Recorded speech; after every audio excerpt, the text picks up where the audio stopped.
2014 ఎన్నికలు వస్తే మళ్ళా కూడా పెద్దలు రాములు గారు ఒక పార్టీలో మంచి నిబద్ధతతో పనిచేస్తున్నారు.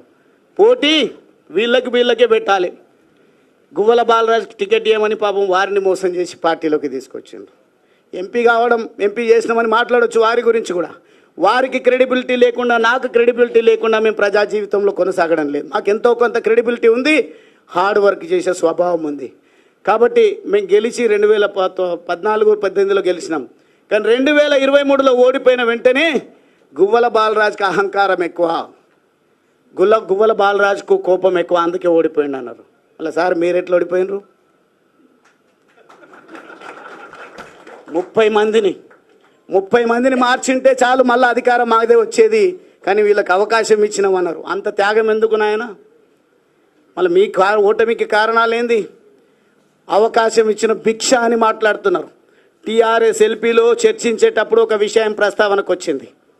దళితుని సీఎం చేస్తాన్నాడు, దీని గురించి ఏందని చెవులు కొరుక్కుంటుంటే నేను లేచి ఒకటే మాట మాట్లాడినా. మనం చదువుకున్నాము, ప్రజల చేత ఎన్నికైనాము, తెలంగాణ రాష్ట్ర కాంక్ష దృఢంగా ఉన్నది. వచ్చిన తెలంగాణను నవ్వెటోడి ముంగట జారి పడ్డట్టుగా ఉండొద్దు అంటే అపారమైనటువంటి అనుభవం ఉంది. తెలంగాణ రాష్ట్ర సాధన ఉద్యమానికి నాయకత్వం వహించిండ్రు. కేసీఆర్ గారు ఎన్నికల బహిరంగ సభల్లో ఎక్కడ కూడా ప్రస్తావన అదే వారు చేసినటువంటి మేనిఫెస్టోలో లేదు, లేదంటే ప్రసంగాల్లో ఎన్నికల టైంలో లేదు, మిగతా సందర్భాల్లో అది వేరు మాట.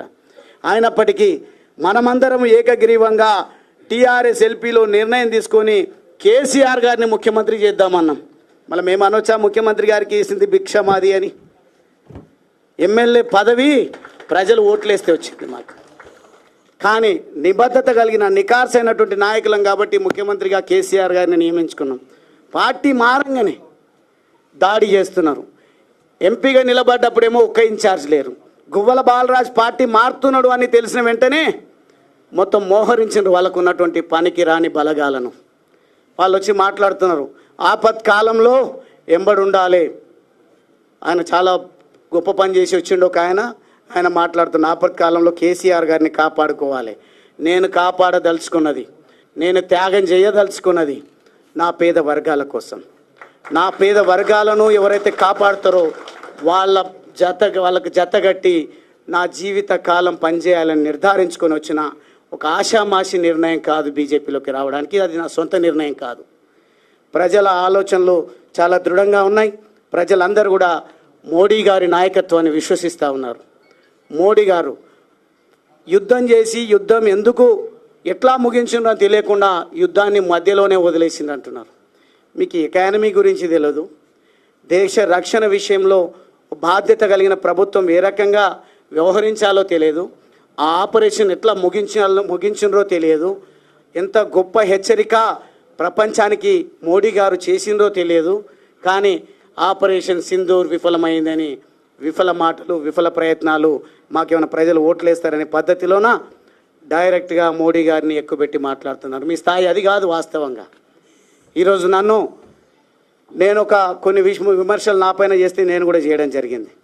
చేసినప్పుడు బచ్చాగాడెవడో మాట్లాడుతున్నాడని, నాకంటే 6 నెలల్లో సంవత్సరమో వయసు పెద్ద కేటీఆర్ గారిది, నన్ను బచ్చాగాడు అంటున్నారు.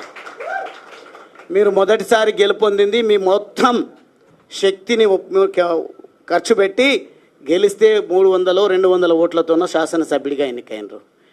ఒక వలస కూలి బిడ్డనైనా నేను పార్లమెంట్ అభ్యర్థిగా నిలబడితే ఒక్కరు కూడా పని చేయకుండా ప్రజల గుండెల్లో ఉన్నటువంటి తెలంగాణ వాదం, ప్రజల గుండెల్లో ఉన్నటువంటి పేదవాడి పైన ప్రేమ, కులం చూడలేదు, మతం చూడలేదు, నాకు అద్భుతమైన ఓట్లు వేస్తే కొన్ని ఓట్లతో త్రుటిలో ఓటమి పాలు కావడం జరిగింది.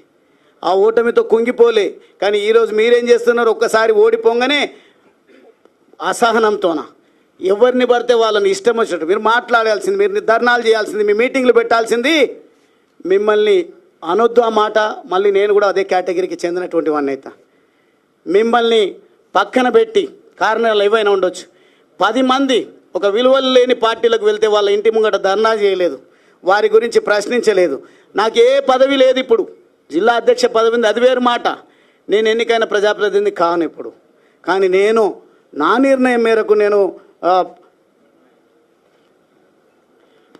బీజేపీ పార్టీలో చేరుతా అంటే నన్ను రకరకాల ఇబ్బందులు, మీరు సోషల్ మీడియాలో వాళ్ళ గ్రూపులలో వాళ్ళు పెంచి పోషిస్తున్నటువంటి యూట్యూబ్